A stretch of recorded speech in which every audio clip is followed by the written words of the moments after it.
Hey, it's Magic Turtle again, still moving out, still moving to Omaha, but this time instead of sorting through a box full of junk, I'm actually going to sort through some of my old artwork, which is like really like old creations I made when I was in elementary school. And some of them are very weird, very funny, but very interesting, so have a look. Here's a team of robots I drew based on the planets of the solar system, like there's Earth, and there's Neptune, and Saturn, and Mercury, and Pluto, and I think part of the story was that he later got kicked off the team, but there's Jupiter and Venus. Did you get what I did there? Did you get the joke? Some of my really old drawings range from being really weird to just flat out frightening.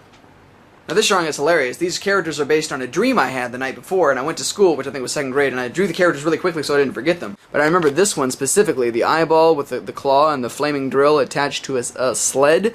So here's like this guy and that guy, but that's not all, because this actually unfolds, and now there's doubly as many, and then you unfold that, and now there's double, and there's all these characters. Whoa, it keeps going, and there's even more characters. Whoa, and then it keeps going, and there's even more characters. This is like Mortal Kombat Ultimate Armageddon, or whatever version that was that had way too many characters that were mostly just different colors of the same guy, like Sub-Zero. Oh, but Sub-Zero's red now, so he has different powers apparently. When I was really young, I did another group of like Mortal Kombat style fighting characters, and they were really strange. So here we go. This guy's pretty normal. He's like Electro, he's like a ninja. And there's this guy that sort of reminds me of a Pokemon who he didn't have legs because I couldn't draw legs, I couldn't fit them, so I was like, I'll just make him like a boulder with a boulder hand. And then there's Pumpcon, which is just a guy made out of pumpkins.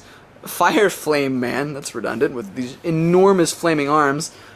Frizzles, which was like a guy made out of little triangles that could shoot little chips. I don't know what it was. And then there's Star Master, who had his head was a 3-dimensional star. I think I was just showing off the fact that I could draw a 3-dimensional star. And here's one of the best ones. Jason, which is like a guy with a dome head, and he flies. His name is Jason. What is that? And then H2O is like a water guy.